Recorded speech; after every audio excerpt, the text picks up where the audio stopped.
Жалпы Москва жергесинде эмгектенип жүргөн биздин мекендештердин балдарына биринчи класс. Биринчи класс. Буну мектепке барат. Мектепке барат ушул жерде.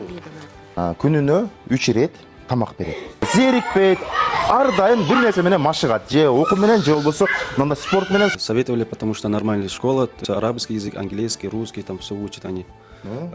Советовали приходить. Пайгамбарыбыздын кандай шартта жашаганын дал ушул кичинекейлерге көрсөтүп, динден көбүрөөк танытууну үйрөтөт экен да. Бул кабинет араб тил кабинети. Дарование Москвы окуу борборун сиздерге сунуштайбыз. Эң негизгиси окууну бүткөн соң мамлекеттик деңгээлде аттестат берет. Ошондуктан шашылыңыздар, азыркы учурда 1 сентябрга чейин прием кабыл алуу жүрүп жаткан учуру. Саламатсыздарбы, эфирде жаңылыктар түрмөгү каналга катталып маалыматтарды биринчилерден болуп угуңуз. Бүгүнкү чыгарылышта Орусияда мигранттарды көзөмөлдөө күчөдү. Амина эми дагы 11 аймакта иштейт. Ленинград облусунда мигранттар карайт. 16 чет элдик депортацияланат. Москвада массалык мушташ 25 мигрант 15 күнгө камалды. Москва облусунда мигранттарга чоң рейд 113 эреже бузуу аныкталды. 84 адам депортацияланат. Орусияда дрон чабуулу күчөдү. Краснодарда каза тапкандар бар. 500дөн ашык дрон атылды. Орусияда мигранттарды санариптик көзөмөлдөө күчөтүлүп жатат. Амина аттуу мигранттарды көзөмөлдөөчү тиркеме Москва жана Москва облусунан тышкары дагы 11 аймакта ишке киргизилери маалымдалды. Бул тууралуу Москванын мэри Сергей Собянин ТАСС агенттигине берген маегинде билдирди. Анын айтымында Амина кызматы Орусияга визасыз режим менен кирген чет өлкөлүк жарандар тууралуу санариптик маалыматтарды сактоого жана алардын кыймылын көзөмөлдөөгө мүмкүндүк берет. Тиркеме аркылуу мигранттын геолокациясы көзөмөлдөнүп жашаган дареги тууралуу маалыматты алыстан билдирүүгө жана анын учурдагы жайгашкан жерин текшерүүгө мүмкүнчүлүк түзүлөт. Сергей Собяниндин айтымында Орусиянын чек арасынан өткөн мигранттардын биометрикалык маалыматтары, манжа издери жана санариптик сүрөтү алынат. Бул маалыматтар адамдын өздүгүн аныктоодо колдонулат. Мэрдин билдирүүсүндө системанын негизги максаты миграция агымын, чет өлкөлүк жарандардын өлкөгө кирүүсүн жана аймактар ичиндеги кыймылын көзөмөлдөө. Ошондой эле укук бузган же кылмыш жасаган чет өлкөлүк жарандарды издөө иштерин жеңилдетүү көздөлүүдө. Системада Орусияга кирүүсүнө тыюу салынган же кармалууга тийиш болгон адамдар тууралуу маалыматтар да камтылган. Собяниндин айтымында Амина системасы эми Орусиянын дагы 11 аймагына жайылтылууда. Алардын арасында ири транспорттук түйүндөр, биринчи кезекте аэропорттор бар. Мындан тышкары мэр мигранттардын жайгашкан жерин жана кыймылын тиркеме аркылуу онлайн режиминде көзөмөлдөөгө болорун билдирди. Эң маанилүү жагдай Амина тиркемеси иштебей калган учурда миграциялык эрежелер бузулду деп эсептелип, мигрант депортацияга кабылышы мүмкүн экени айтылды. Белгилей кетсек, 2025 жылдын 1 сентябрынан тартып Өзбекстан жана дагы 8 өлкөдөн Москвага жана Москва облусуна келген айрым мигранттар Амина тиркемесин орнотууга милдеттүү болгон. Тиркеме аркылуу чет өлкөлүк жарандар жашаган дареги же башка маалыматтар өзгөргөн учурда тиешелүү органдарга алыстан билдире алышат. Ошондой эле колдонуучунун геолокациясы автоматтык түрдө Ички иштер министрлигине жөнөтүлүшү каралган.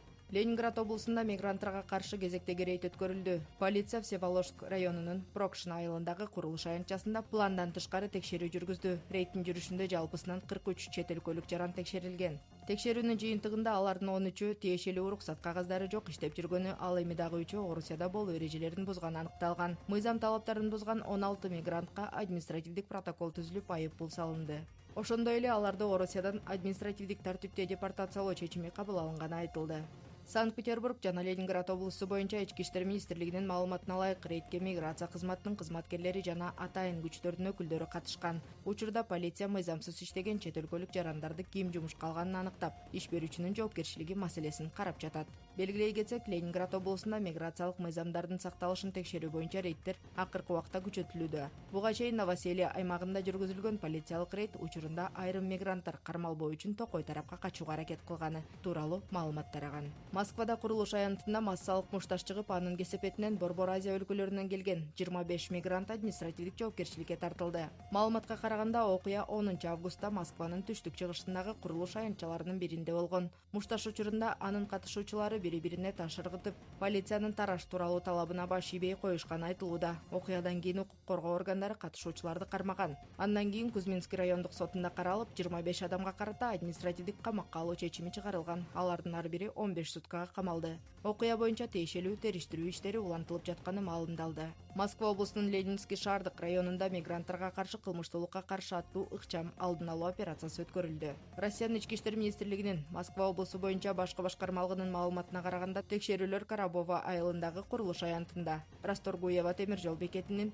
жанында Битса айылындагы азык түлүк базарында, ошондой эле унаалардын айдоочулары менен жүргүнчүлөрүнүн арасында жүргүзүлгөн. Рейдтин жыйынтыгында жалпысынан 113 чет өлкөлүк жаран полиция бөлүмдөрүнө жеткирилген. Текшерүүнүн жүрүшүндө 75 мигранттын Орусияда болуу эрежелерин жана шарттарын бозганы аныкталып, аларга административдик протокол түзүлгөн. Мындан тышкары дагы 38 адам мыйзамсыз эмгек ишмердүүлүгү менен алектенген деп шектелип, аларга тиешелүү административдик протоколдор түзүлгөн. Маалыматка ылайык, ар бир мыйзам бузуучуга 5000 рубль айып пул салынган. Эң олуттуу чара 84 чет өлкөлүк жаран Орусиядан административдик тартипте чыгарылууга, башкача айтканда депортацияланууга тийиш болгон.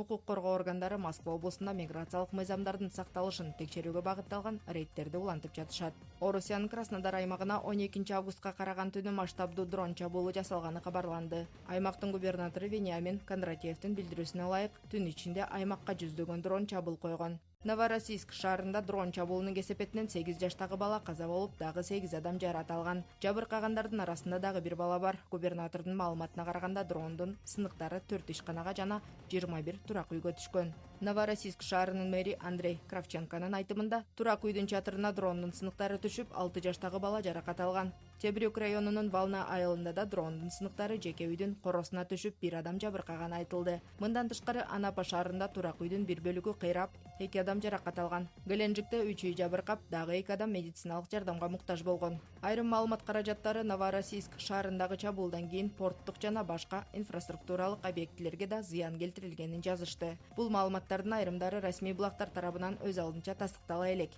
Орусиянын коргоо министрлиги болсо түн ичинде Белгород, Брянск, Калуга, Курск, Липецк жана Орел областарында, Краснодар аймагында, аннексияланган Крымдын аймактарында жана Кара деңиздин үстүндө жалпысынан 502 украиналык дрон атып түшүрүлгөнүн билдирди. Ошол эле учурда Краснодар аймагындагы жергиликтүү бийлик жарандык объектилерге зыян келгенин жана адамдар арасында курмандыктар бар экенин маалымдады. Эң маанилүү, чабуулдун айрым деталдары жана инфраструктуралык объектилерге келтирилген зыян тууралуу маалыматтар азырынча ар башка булактарда айырмаланып жатат. Кабарлар официалдуу МВД Россия сайтынан алынды.